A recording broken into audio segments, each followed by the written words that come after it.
이게 지금 무슨 말이에요? 어떻게 갑자기 이사를 가겠다는 거예요? 이 집은 우리 가족 주말 별장이잖아요. 아버님, 어머님, 솔직히 좀 섭섭하네요.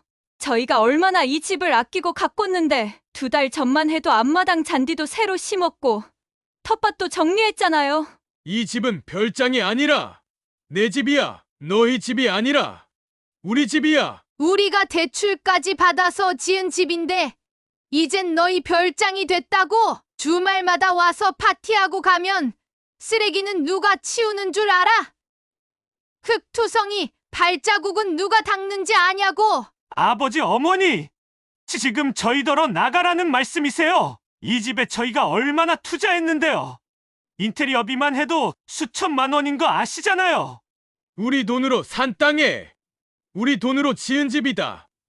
너희가 무슨 권리로 주인 행세를 해? 아버님, 솔직히 2분은 이제 연세도 있으시고 이런 시골에서 어떻게 지내실 건데요? 언젠간 저희가 모실 거고 이 집도 결국 저희가 살게 될 텐데 그냥 미리 저희가 관리하는 게 좋지 않나요? 이 얘길 듣고도 가만히 있으란 말이냐? 여보, 듣고 있어요. 우리 그동안 자식 잘못 키웠네. 인생 헛살았다고. 안녕하세요. 오늘 들려드릴 사연의 주인공은 73세 박상철 할아버지와 71세 최영숙 할머니입니다. 40년간 공직에 몸담았던 박 할아버지와 가정을 지켜온 최 할머니는 은퇴 후 꿈에 그리던 전원주택을 마련했습니다. 하지만 이 소박한 꿈은 곧 악몽으로 변해갔습니다. 사랑하는 아들과 며느리가 자신들의 집을 빼앗으려 했기 때문입니다. 노부부는 어떻게 자신들의 소중한 노후를 지켜냈을까요? 이제부터 시작됩니다. 박상철 할아버지는 40년간 성실하게 공직 생활을 한 공무원이었습니다. 딱히 높은 자리에 오르진 못했지만 주어진 자리에서 최선을 다했습니다. 아내 최영숙 할머니는 가정주부로 남편을 내조하며 아들 하나를 키웠습니다. 저는 평생 원칙을 지키며 살아왔습니다. 국가에 충성하고 가정을 지키고 대단한 부자는 아니어도 떳떳하게 살았다고 자부할 수 있습니다. 박 할아버지와 최 할머니에게는 아들 하나가 있었습니다. 박민수 씨는 어릴 때부터 공부도 잘하고 말도 잘 들어 부모의 자랑이었습니다. 좋은 대학을 나와 대기업에 취직했고 결혼도 순탄하게 했습니다. 박 할아버지는 아들의 결혼 비용과 신혼집 보증금까지 아낌없이 지원했습니다. 우리 민수가 어릴 때부터 영특했어요. 늘 반에서 1등하고 선생님들 칭찬도 많이 받았죠. 결혼할 때도 며느리가 너무 착하고 예뻐서 얼마나 좋았는지 몰라요. 처음엔 정말 효도도 잘했답니다. 아들 민수 씨는 결혼 초기만 해도 부모님을 잘 모셨습니다. 그러나 시간이 지나고 아이들까지 생기면서 조금씩 변해갔습니다. 명절에도 짧게 인사만 하고 돌아가거나 바쁘다는 핑계로 부모님께 연락도 뜸해졌습니다. 처음엔 이해했지. 젊은 사람들이 바쁘니까 나도 그 나이 때는 출세하느라 부모님께 소홀했으니 말이야. 그래서 더 이해해 주려고 했어. 박 할아버지는 2015년 공직에서 정년 퇴임을 했습니다. 퇴직금과 평생 모아둔 저축으로 노후 계획을 세웠습니다. 그중 가장 큰 꿈은 도시를 떠나 조용한 전원주택에서 아내와 함께 여생을 보내는 것이었습니다. 남편이 퇴직하고 첫 번째로 한 말이 이제 시골에 집 짓자였어요. 40년 동안 꿈꿔온 일이라면서 그 얼굴이 얼마나 행복해 보이던지. 젊었을 때부터 꿈이었어. 서울 아파트는 답답하지 않나? 아이들 키우느라 참았지만 이제 우리 둘만의 시간을 가질 때가 됐다고 생각했어. 박 할아버지는 경기도 양평에 300평 땅을 구입했습니다. 퇴직금의 절반을 투자하고 나머지 비용은 대출을 받아 충당했습니다. 청정한 공기, 맑은 계곡물, 넓은 마당. 도시에서는 꿈도 꿀 수 없는 환경이었습니다. 처음 땅을 볼 때 느낌이 딱 왔어. 이거다. 산자락이 집을 감싸고 앞으로는 들판이 펼쳐지고 앞마당에서 커피 한 잔 마시며 노을 보는 상상을 했지. 처음엔 저도 반대했어요. 나이 들어 시골에서 어떻게 사냐고. 근데 여보가 그렇게 좋아하니 저도 따라갔죠. 막상 가보니 정말 좋더라고요. 2017년 꿈에 그리던 전원주택이 완공되었습니다. 방 3개의 거실, 주방, 그리고 넓은 마당까지 갖춘 단층 주택이었습니다. 박 할아버지는 직접 설계에 참여하여 나무와 흙으로 지은 친환경 주택을 완성했습니다. 집을 지을 때 가장 중요하게 생각한 건 자연과의 조화였어. 콘크리트 덩어리가 아니라 숨 쉬는 집을 원했거든. 문틀과 기둥, 마루 다 나무로 했지. 처음에는 적응이 안 됐어요. 모시 생활만 하다가 갑자기 새소리, 벌레 소리 듣고 사니까. 근데 6개월만 지나니까 오히려 서울 가면 머리가 아프더라고요. 그때부터 정말 이곳이 우리 집이라는 생각이 들었죠. 전원주택으로 이사한 후 노부부는 행복한 시간을 보냈습니다. 박 할아버지는 텃밭을 가꾸고 최할머니는 동네 주민들과 어울리며 시골 생활에 점점 적응해 갔습니다. 처음에는 아들과 며느리, 손주들도 한 달에 한 번씩 놀러 와서 함께 시간을 보냈습니다. 손주들이 오면 얼마나 좋아하는지 몰라요. 도시에서는 놀이터에서만 놀았는데 여기선 흙도 만지고 물고기도 잡고 자연 속에서 뛰어노는 모습이 정말 예쁘더라고요. 처음에 민수가 아버지, 집 정말 잘 지으셨네요 라고 말할 때 얼마나 뿌듯했는지 몰라. 이게 다 너희들 위해서 한 거라고 말하고 싶었지. 그런데 2018년부터 상황이 조금씩 변하기 시작했습니다. 아들 민수 씨와 며느리가 점점 더 자주 방문하기 시작했고, 어느새 그들 가족만의 공간처럼 행동하기 시작했습니다. 처음엔 좋았어요. 아들 가족이 자주 오니까. 근데 점점 이상한 일이 생기더라고요. 우리 허락도 없이 친구들을 데려와서 파티를 열고 집안 구조를 마음대로 바꾸고. 어느 날 출장 갔다 돌아와 보니 얘가 아끼던 거실 벽을 흰색으로 도배해버렸더군. 아버지, 이렇게 하니까 훨씬 세련됐죠? 라고 하더라고. 물론 기분은 좋지 않았지만 뭐 젊은 감각이려니 했지. 그러다 2019년 여름 결정적인 사건이 일어납니다. 민수 씨 가족이 휴가차 한 달간 전원주택에 머물렀고, 노부부는 그 기간 동안 서울 옛집으로 잠시 돌아갔습니다. 한 달 후 돌아온 노부부를 기다리고 있던 것은 완전히 달라진 집이었습니다. 집에 들어서는데 눈을 의심했어요. 우리가 좋아하던 나무 기둥들이 다 하얀색 페인트로 칠해져 있고, 마당에는 인조잔디가 깔려 있고, 텃밭은 완전히 사라져 있었어요. 20년 묵은 배나무를 잘라버렸더군. 내가 얼마나 아끼던 나무인데 이유를 물었더니 전망을 가린다고 하더라고. 그러나 가장 충격적인 변화는 집안에 있었습니다. 기존의 따뜻한 분위기는 사라지고 모던한 스타일로 리모델링 되어 있었습니다. 심지어 박 할아버지의 서재는 게임룸으로 변해 있었습니다.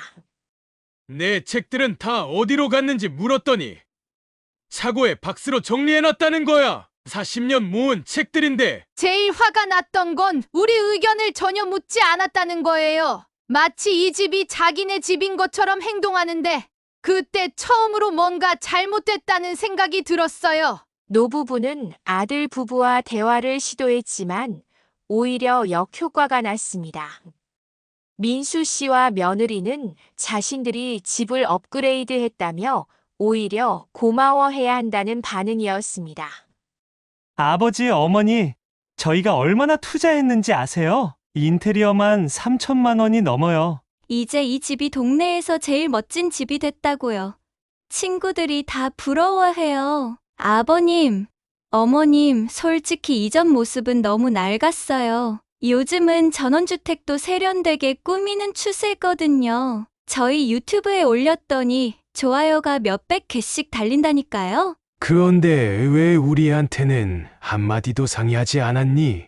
아이고, 아버지 말씀드렸으면 또 반대하셨을 거 아니에요? 어차피 이 집 나중에 저희 거 될 텐데 미리 저희 스타일로 바꾼 거죠? 비용도 다 저희가 드렸는데 뭐가 문제예요? 그 말을 들은 순간 박 할아버지의 얼굴이 굳어졌습니다.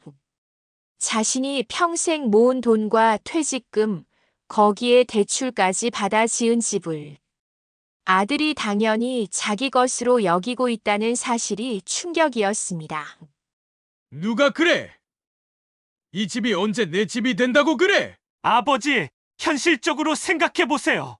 두 분 돌아가시면 어차피 제가 상속받을 거잖아요. 그리고 나이 드시면 여기서 혼자 어떻게 지내실 건데요? 나중엔 저희가 모셔야 하는데 그럼 이 집은 저희 거나 다름없죠? 민수야, 너 무슨 말을 그렇게... 그날 이후로 노부부와 아들 가족 사이에 냉기류가 흐르기 시작했습니다. 아들 민수 씨는 점점 더 빈번하게 전원주택을 방문했고 주말마다 친구들을 데려와 파티를 열었습니다. 심지어 노부부가 없을 때도 자신들의 별장처럼 사용했습니다. 2020년 봄 코로나19가 확산되면서 상황은 더욱 악화되었습니다. 도시 생활에 지친 민수 씨 가족은 2달 동안 전원주택에 머물겠다고 통보했습니다. 노부부는 또다시 서울로 올라가야 했습니다. 코로나 때문에 애들 학교도 온라인으로 하고 민수도 재택근무라면서 우리 보고 서울 가 있으라는데 어떻게 거절해요?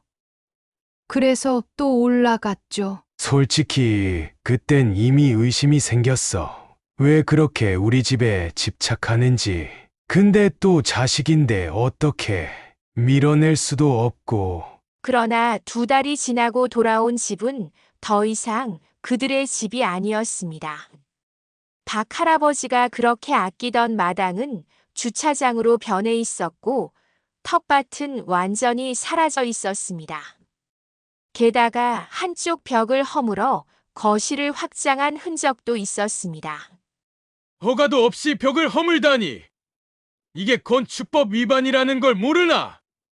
내가 공무원 출신인데 이런 불법을 내 집에서 한다고? 제가 처음 집에 들어섰을 때 울었어요. 그냥 펑펑 울었어요. 더 이상 우리 집 같지가 않았으니까요. 노부부는 민수 씨에게 강하게 항의했습니다. 하지만 민수 씨의 반응은 예상 밖이었습니다. 아버지, 제가 건축업자 친구한테 특별 할인 받아서 한 거예요. 원래 이런 공사 엄청 비싼데 5천만 원만 드렸다니까요. 게다가 이제 공간도 더 넓어졌잖아요. 감사하다고 해야 하는 거 아니에요. 아버님, 어머님, 요새는 미니멀한 게 트렌드거든요. 넓은 공간이 훨씬 고급스러워 보이고 주차장도 필요하잖아요. 저희 친구들이 놀러 오면 차 댈 데가 없었거든요. 이 집은 별장이 아니다. 우리 집이야. 너희 친구들 편의를 위해 지은 게 아니라고. 아버지, 그렇게 고집 부리실 거면 서울 아파트로 돌아가세요. 여기는 저희가 관리할게요. 솔직히 두 분이 이런 큰 집 관리하기 버거우실 텐데. 그 순간 박 할아버지는 자신의 아들이 완전히 변해버렸음을 깨달았습니다. 어느새 부모를 존중하는 마음은 온데간데 없고 오직 자신의 편의와 욕심만 가득했습니다. 그래, 이제 우리가 필요 없다 이거지. 우리 재산만 필요하고. 아버지, 왜 말을 그렇게 돌리세요? 저도 이 집에 애정이 있다고요. 그리고 솔직히 말해서 두 분 건강 언제까지 유지될지 모르잖아요. 요새 치매도 많이 걸린다고 하는데 미리 저희가 관리하는 게 좋지 않을까요? 민수야, 너 말 그렇게 하는 거 아니다. 그날 밤 노부부는 밤새 이야기를 나눴습니다. 더 이상 참을 수 없다는 결론에 도달했습니다. 여보, 이대로는 안 되겠어. 우리가 한평생 모아서 지은 집인데 이렇게 빼앗길 순 없어. 맞아요. 저도 이제 참을 수가 없어요. 민수가 이렇게 변할 줄은 정말 몰랐어요. 내일 변호사를 만나야겠어. 이 상황을 법적으로 어떻게 해결할 수 있는지 알아봐야겠어. 다음 날 박 할아버지와 최 할머니는 지인의 소개로 변호사를 만났습니다. 재산권 문제를 전문으로 하는 김 변호사는 노부부의 이야기를 듣고 심각한 표정을 지었습니다. 다행히 법적으로 집 소유권은 두 분께 있으니 걱정 안 하셔도 됩니다. 하지만 불법 증축 부분에 대해서는 책임이 있을 수 있어요. 건축법 위반으로 과태료가 부과될 수도 있습니다. 그건 내가 책임지겠소. 중요한 건 이 집을 지키는 거요. 이런 가족 간 재산 분쟁은 참 어렵습니다. 법적으로는 두 분이 명확한 소유자이지만 정서적인 부분이 있으니까요. 제 제안은 먼저 공증을 통해 명확한 의사 표시를 하는 겁니다. 공증이요? 공증을 하게 되면 어떻게 되나요? 네. 이 집은 절대 증여하거나 상속할 의사가 없다는 내용의 공정증서를 작성하는 겁니다. 그리고 아드님께는 공식적인 내용 증명을 보내 더 이상의 무단 개조나 점유를 중단하라고 통보해야 합니다. 노부부는 변호사의 조언에 따라 내용 증명을 준비했습니다. 또한 공증인 사무소를 찾아가 자신들의 의사를 명확히 밝히는 공정증서도 작성했습니다. 우리 부부는 양평군에 위치한 해당 부동산을 제3자에게 증여하거나 매매할 의사가 전혀 없음을 밝힙니다. 또한 사망 후에도 이 부동산은 국가나 공익단체에 기부할 예정이며 자녀들에게 상속할 의사가 없음을 명확히 합니다. 이렇게 하시면 법적으로 보호받을 수 있습니다. 하지만 가족 간의 문제이니 대화로 풀어보시는 것도 좋을 것 같습니다. 이미 대화는 해봤어요. 말이 통하지 않아요. 내용 증명이 발송된 다음 날 민수 씨에게서 전화가 왔습니다. 그의 목소리는 처음으로 당황해 있었습니다. 아버지, 이게 무슨 짓이에요? 변호사를 선임하시다니 제가 뭘 그렇게 잘못했다고 이러세요? 아들 민수야, 잘 들어라. 우리 집에 불법 증축을 했고 우리 허락 없이 집을 마음대로 바꿨잖니. 이건 명백한 불법이야. 제가 이 집에 얼마나 투자했는지 아세요? 거의 1억 가까이 들였다고요. 그리고 이 집은 어차피 나중에 제 것이 될 텐데 무슨 상관이에요? 누가 그래? 누가 이 집을 너한테 준다고 그랬어? 아버지 설마 정말 상속 안 해주실 생각이세요? 그럼 제 투자금은요? 우리 동의 없이 한 거잖아. 그리고 상속은 법적 의무가 아니야. 내가 이렇게 나오니 우리도 어쩔 수 없다. 전화 통화 후 민수 씨는 격분했습니다. 그리고 다음 주말 아내와 함께 전원주택을 찾아왔습니다. 하지만 이번에는 분위기가 완전히 달랐습니다. 아버지, 문 좀 열어보세요. 왜 이렇게 소란이야? 저기 아버님, 저희가 여기 투자한 돈 다 돌려받을 생각이시죠? 변호사 비용까지 포함해서요. 여기 저희가 이 집에 투자한 모든 영수증과 계산서입니다. 총 9,800만 원이에요. 일주일 안에 돌려주세요. 무슨 소리야? 우리가 언제 너한테 투자하라고 했니? 너희가 마음대로 한 일이잖아. 민수야, 진정하고 들어와서 차라도 한잔하자. 이렇게 대화할 일이 아니야. 어머니, 이미 법적 문제가 됐어요. 우리도 변호사 선임했습니다. 이 돈 안 주시면 소송할 거예요. 이렇게 부모와 자식 간의 대립은 돌이킬 수 없는 상황이 되었습니다. 민수 씨는 실제로 소송을 제기했고 노부부도 맞대응하기로 결정했습니다. 소송이 시작되고 노부부에게는 힘든 시간이 이어졌습니다. 민수 씨는 구두 약속이 있었다며 집이 자신의 것이라고 주장했고 투자금 반환도 요구했습니다. 게다가 주변 지인들에게 부모가 자신을 속였다는 이야기를 퍼뜨리기 시작했습니다. 박 선생님, 아드님 측에서 부모님이 구두로 집을 주기로 약속했다고 주장하고 있습니다. 실제로 그런 말씀을 하신 적이 있으신가요? 전혀 없습니다. 오히려 항상 이 집은 우리의 노후를 위한 것이라고 강조했어요.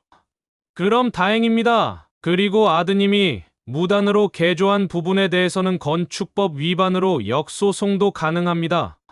하지만 그렇게 하면 가족 관계가 완전히 회복 불가능할 수도 있어요.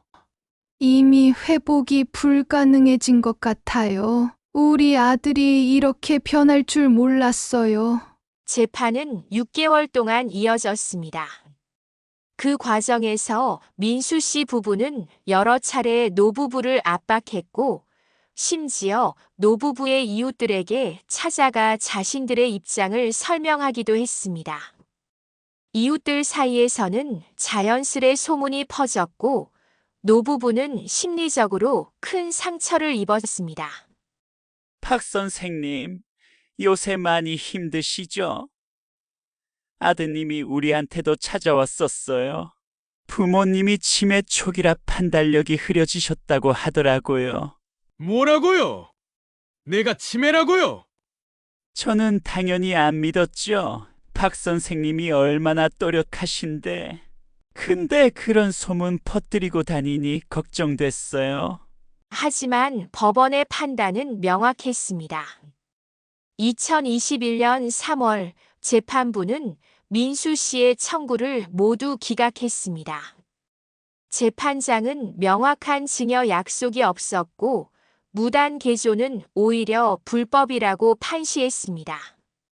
원고의 주장은 모두 기각합니다. 피고인 박상철, 최영숙 씨는 해당 부동산의 명백한 소유자이며 원고 측이 주장하는 구두 증여 약속은 인정할 증거가 없습니다. 오히려 원고가 무단으로 건물을 개조한 것은 건축법 위반으로 이에 대한 책임은 원고에게 있습니다. 축하드립니다. 완전히 이기셨어요. 아드님이 주장한 내용은 하나도 인정되지 않았습니다. 이겼다고 기뻐할 일은 아니네요. 내 자식과 법정에서 싸웠다는 것 자체가. 재판에서 패소한 후 민수 씨는 항소를 포기했습니다. 하지만 부모와의 관계는 이미 돌이킬 수 없을 만큼 악화되었습니다. 한동안 연락이 끊겼고 명절에도 찾아오지 않았습니다. 재판이 끝난 후 노부부는 다시 전원주택을 원래의 모습으로 되돌리기 시작했습니다. 민수 씨가 개조한 부분을 원상 복구하고 텃밭도 다시 가꾸었습니다. 무엇보다 중요한 것은 마음의 평화를 되찾는 일이었습니다. 이제야 다시 우리 집 같아지는구먼. 다시 배추 심고 상추 심으니 마음이 편해지네. 여보, 솔직히 민수 생각하면 아직도 가슴이 아파요. 우리가 너무 강경하게 나간 건 아닐까요? 나도 많이 생각해봤어. 하지만 우리가 물러섰다면 결국 모든 걸 빼앗겼을 거야. 자식이라도 잘못된 건 바로 잡아야지. 시간이 흐르면서 노부부는 새로운 일상을 만들어갔습니다. 동네 주민들과 교류하며 텃밭에서 수확한 채소를 나누고 지역 노인회에 가입해 활동하기 시작했습니다. 특히 박 할아버지는 마을 도서관에서 아이들에게 책을 읽어주는 봉사활동을 시작했습니다. 어릴 때부터 책 읽는 습관을 들여야 한다네. 요즘 아이들은 스마트폰만 보잖아. 내가 40년 공직 생활하며 모은 지식을 나눠주는 거지. 저는 요가 배우러 다녀요. 동네 복지관에서 무료로 가르쳐줘서 친구들이랑 매일 가요. 허리도 좋아지고 마음도 편해져요. 그러던 어느 날 예상치 못한 방문객이 찾아왔습니다. 민수 씨의 아내 없이 민수 씨 혼자서요. 아버지, 어머니 오랜만입니다. 아이고, 민수야. 어쩐 일이니? 어떻게 지냈어? 집이 많이 달라졌네요. 다시 예전 모습으로 돌아왔군요. 무슨 일로 왔니? 사과하러 왔습니다. 제가 너무 욕심을 부렸습니다. 잘못했습니다. 민수 씨는 지난 1년간 많은 일이 있었다고 털어놓았습니다. 아내와 별거 중이었고 회사에서도 어려움을 겪고 있었습니다. 욕심과 허영심에 눈이 멀어 가장 소중한 것을 잃어버렸다는 것을 깨달았다고 했습니다. 정말 죄송합니다. 어머니, 아버지, 용서해 주세요. 제가 너무 어리석었어요. 그 돈, 집, 그런 것보다 부모님과의 관계가 훨씬 소중한데. 정말 진심이니? 또 다른 꿍꿍이가 있는 건 아니고? 아버지, 이제 욕심 안 부릴게요. 그냥 예전처럼 가끔 놀러와서 같이 시간 보내고 싶어요. 아내와도 많이 싸웠어요. 제가 너무 물질적인 것만 쫓았거든요. 노부부는 아들을 용서했습니다. 그러나 이전과는 다른 경계가 생겼습니다. 무조건적인 신뢰가 아니라 조심스러운 관계 회복이었습니다. 민수야, 우리는 널 용서하지만 예전과 같지는 않을 거다. 신뢰는 한번 깨지면 완전히 회복되기 어렵거든. 알고 있어요, 아버지. 천천히 다시 신뢰를 쌓아갈게요. 그로부터 1년이 지난 2022년 양평의 전원주택은 다시 활기를 되찾았습니다. 민수 씨는 한 달에 2번 정도 찾아와 부모님과 시간을 보냈고 결국 아내와도 화해했습니다. 하지만 예전처럼 마음대로 집을 바꾸거나 친구들을 데려오는 일은 없었습니다. 우리 손주가 자연 속에서 뛰어노는 걸 보니 내가 이 집을 지키길 정말 잘했다는 생각이 들어. 맞아요, 여보. 이제 보니 이 집은 우리 노후만을 위한 게 아니라 우리 가족 전부를 위한 것이었어요. 집의 진짜 가치는 돈이 아니라 여기 담긴 아버지의 꿈과 열정이었네요. 내가 그걸 깨달았다면 우리의 싸움이 헛되지 않았던 거야. 박 할아버지와 최 할머니는 자신들의 권리를 지키기 위해 싸웠던 것이 결국 옳은 선택이었음을 확신하게 되었습니다. 그들은 또한 자신들의 경험을 바탕으로 지역 노인회에서 노후 재산 지키기 강좌를 열어 다른 노인들에게 조언을 해주기 시작했습니다. 여러분, 자식이라도 법적으로 확실히 해두는 게 중요합니다. 구두 약속, 애매한 약속은 나중에 큰 분쟁의 씨앗이 됩니다. 부모로서 자식을 믿는 마음은 이해하지만 법적인 안전장치는 꼭 마련하세요. 그리고 무엇보다 자신의 행복을 먼저 생각하세요. 우리가 평생 일해서 모은 재산인데 우리가 행복하겠어야죠. 자식에게 줄 생각만 하다가는 정작 본인의 노후가 불안해질 수 있어요. 2023년 가을, 전원주택 마당에서는 작은 가을 운동회가 열렸습니다. 민수 씨 가족뿐만 아니라 동네 이웃들도 함께 했습니다.